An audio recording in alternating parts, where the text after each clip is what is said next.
کہ رسول اللہ صلی اللہ علیہ وآلہ وسلم جب بھی کسی سفر پر جانے کا قصد فرماتے تو ازواج مطہرات رضی اللہ عنہن کے درمیان قرہ اندازی فرمایا کرتے تھے، بیلٹنگ کرتے تھے، جس کا نام نکل آئے اس کو لے گئے. یہ تو یہ جو اسی اعتبار سے جو یہ کمیٹی ڈالی جاتی ہے اس میں بیلٹنگ کی جاتی ہے. اس کے بعد وہ جو ہوتا ہے نا ایک بندہ کمیٹی اٹھا لیتا ہے اتنے میں، وہ تو سود ہے.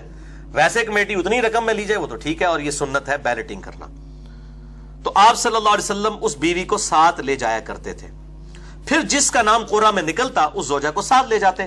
سیدہ عائشہ فرماتی ہیں کہ ایک مرتبہ غزوہ بنی مستلق کے موقع پر قرے میں میرا نام نکلا. یہ کوئی پکنک منانے نہیں جانے ہوتے تھے، زندگی اور موت کی کشمکش میں جاری ہوتی تھیں بیویاں ساتھ. ظاہر ہے لڑائی لڑنے جا رہے ہیں، یہ نہ سمجھے کو آؤٹنگ پہ جا رہے ہوتے تھے. یہ غزوہ بنی مستلق کے موقع پر قرہ میں میرا نام نکل آیا اور آپ صلی اللہ علیہ وسلم مجھے اپنے ساتھ لے گئے. یہ وقت وہ تھا جبکہ پردے کی آیات نازل ہو چکی تھیں. یہ جملہ یاد رکھنا ہے آپ نے، کیونکہ اس کے بعد میں نے ڈاکٹر ذاکر نائک اور شیخ البانی اور جاوید احمد غامدی ان تینوں کی کلاس بھی تھوڑی سی لینی ہے پردے کے حوالے سے. میں ان تینوں کی بہت عزت بھی کرتا ہوں لیکن اختلاف رائے بھی کرتا ہوں، کیونکہ یہ چہرے کا پردے کے قائل نہیں ہے. تو اس کے رد میں یہ بخاری مسلم سے حدیث بیان کرنے لگوں. وہ کہتی ہیں کہ پردے کی آیات نازل ہو چکی تھیں، یعنی اس سے پہلے پردہ نہیں تھا، بعد میں ہو گیا. چنانچہ سفر کے دوران میں پردے کے ساتھ اونٹ کے ہودج، ایک ڈولی جس طرح پرانے زمانے میں وہ عورتوں کو بیاہ کے لایا جاتا تھا، اس قسم کی ڈولیاں بنی ہوئی تھی جس میں سیدہ عائشہ کا وہ ڈولی ہوتی تھی جس کو اٹھایا جاتا تھا. 4 اصحاب اٹھاتے تھے اور پھر اونٹ پہ سوار کروا دیا کرتے تھے. ہودج میں سوار، یہ مولویوں کے لیے میں بول رہا ہوں، ہودج ہا کے اوپر زبر ہے. یہ ویسے اردو میں آپ بولیں گے ہودج لوگ بول رہے ہوتے ہیں نا. ہودج میں سوار کرائی جاتی اور اتاری جاتی تھی جب ہم رسول اللہ صلی اللہ علیہ وسلم کی میت میں جنگ سے فارغ ہو کر واپس آئے. پکنک منا کر نہیں، جنگ سے فارغ ہو کر. کئی لوگ شہید بھی ہوئے اس میں. تو مدینہ شریف کے بالکل قریب پہنچ گئے تو رات کے وقت آپ صلی اللہ علیہ وسلم نے پڑاؤ کے بعد چلنے کا حکم فرمایا. تھوڑی دیر ریسٹ، پھر کہا کہ ٹھیک ہے اب ہم چلتے ہیں. میں رفع حاجت کی غرض سے یعنی پیشاب کرنے کے لیے لشکر سے تھوڑا دور نکل گئی. جب واپس آئی اور سوار ہونے کے لیے اپنی سواری کے قریب آئی تو کیا دیکھتی ہوں کہ میرا ہار جو یمنی موتیوں کا بنا ہوا تھا وہ کہیں ٹوٹ کر گر پڑا ہے. اب یہ ہار، یہ تو قرآن پاک میں بھی آیا کہ زیور جو ہے یہ عورتوں کی کمزوری ہے. اب وہ عورت چاہے نبی کی بیوی ہو، یہ اللہ تعالیٰ نے بلٹ ان عورتوں کے اندر زیور کے ساتھ شغف رکھا ہوا ہے. تو وہ کہتی ہیں کہ وہ ٹوٹ کر گر پڑا. میں فوراً واپس لوٹی اور ہار تلاش کرنے لگی. اسی میں مجھے دیر ہو گئی. جن لوگوں کے سپرد مجھے ہودج پر سوار کرنے کا کام تھا انہوں نے ہودج کو اٹھا کر اونٹ پر رکھ دیا اور سمجھے کہ شاید میں اپنے ہودج میں بیٹھی ہوئی ہوں. ظاہر ہے اتنا وزن ہے تو اس میں اب اگر کوئی 50-60 کلو عمر، بلکہ یہ بھی میں زیادہ بتا رہا ہوں، 50-60 کلو سے بھی کم وزن کی کوئی عورت بیٹھی ہو تو کیا پتا چلے گا، نیگلیجبل ہے. اور وہ یہ سمجھے کہ میں بیٹھی ہوں. اس زمانے میں عورتیں ہلکی ہوا کرتی تھی کیونکہ غذا سادی اور غیر مرغن ہوا کرتی تھی، اس لیے ہودج اٹھانے والوں کو کچھ پتا نہ چل سکا. میں تو اس ہودج میں سوار ہی نہیں ہوں. دوسرا میں بہت کم سن بھی تھی، یعنی میرا وزن بھی کم تھا. اس کے بعد وہ سب اونٹ لے کر چل دیے. مجھے ہار اس وقت ملا جبکہ لشکر اپنے مقام سے روانہ ہو چکا تھا. رات کا اندھیرا، اکیلی عورت. میں اپنی جگہ پر بیٹھ گئی اس خیال سے کہ جب لوگوں کو میرے رہ جانے کی خبر ہوگی تو وہ ضرور تلاش کرنے کی غرض سے واپس آئیں گے. یہ بالکل ایسے ہی کرنا چاہیے. آج کے زمانے میں بھی اگر جہاں پر وہ ایسا معاملہ ہے تو وہیں پر رہیں تاکہ وہاں پر آگے کوئی تلاش کر سکے. اب تو خیر موبائل فون ہے، مسئلہ ہی حل ہو چکا ہے. اسی حالت میں مجھے نیند آ گئی اور میں بیٹھے بیٹھے سو گئی. اسی دوران سیدنا صفوان بن معطل رضی اللہ تعالی عنہ وہاں آئے. وہ لشکر کے پیچھے پیچھے رہا کرتے تھے تاکہ گری پڑی چیزیں اٹھاتے ہوئے آئیں. یعنی جب پڑاؤ اٹھایا تو کسی کا کوئی سامان نہ رہ گیا ہو تو وہ پیچھے ڈیوٹی ہوتی تھی کہ وہ اس کو جو ہے وہ مینج کر لیں. جس طرح آپ لوگ اب یہاں سے جتنے 80-100 کے قریب لوگ بیٹھے ہیں چلے جائیں گے، پیچھے ہمارے عثمان بھائی نے وہ سارے وہ کپ سمیٹنے ہیں. تو ویسے تو جب ڈسپوزیبل باہر ہی سٹ کے لوگ ٹوٹ جاتے سن، جڑا ہے نا جوسز وہ ڈبے بھی سٹ کے. تو وہ کہتے ہیں چلو کوئی ضروری سامان ہے تو صفوان بن معطل پیچھے رہتے تھے تو وہ اس کو چنا کرتے تھے. وہ صبح کے وقت جب میرے قریب پہنچے تو مجھے سوتا ہوا دیکھ کر پہچان لیا کیونکہ پردہ کی آیات نازل ہونے سے پہلے مجھے دیکھ چکے تھے.